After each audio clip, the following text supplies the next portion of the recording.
Hello నమస్తే friends, welcome to my channel. ఇలా ఖాళీ ఉన్న ఒక డబ్బాను తీసుకున్నానండి. దీన్ని ఆ సైజ్ విధంగా మనము కార్డ్బోర్డ్ని కట్ చేసి పెట్టుకోవాలి. తర్వాత అదే సైజ్ విధంగా ఇది వీడియోలో చూపించినట్లు క్లాత్ని అంతా గ్లూగన్తో అటాచ్ చేసి పెట్టుకోవాలి. కింద కూడా ఒక క్లాత్ పెట్టేసి గ్లూగన్ అంటించేస్తాను. ఇలా కట్ చేసేసేయాలి.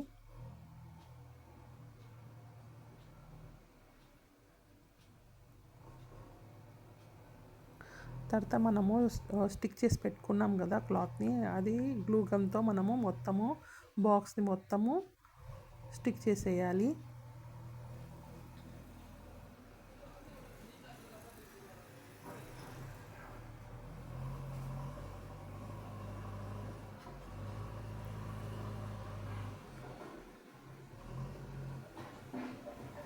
కొద్దిగా డిస్టర్బెన్స్ వస్తుందండి, ఏమనుకోవద్దండి, ఇది కన్స్ట్రక్షన్ జరుగుతుంది కాబట్టి. తర్వాత అది మనము లిడ్ తీసుకున్నాం కదా, ఆ లిడ్కి తగ్గట్టుగా కార్డ్బోర్డ్ తీసుకొని దానికి కూడా మనము క్లాత్తో కవర్ చేసి పెట్టుకోవాలి. ఇలా నేను పైన లేస్ పెట్టేసి ఇంత నీట్గా తయారైంది చూడండి. బ్యూటిఫుల్ బాక్స్ తయారైపోయింది. మనము ఏమన్నా పెట్టుకోవచ్చు దీంట్లో. చూడడానికి ఎంత అందంగా కనపడుతుంది కదా. పైన అయితే జూట్ రోప్ని కవర్ చేసినారు. మీకు నచ్చినట్లయితే please like and subscribe my channel అండి.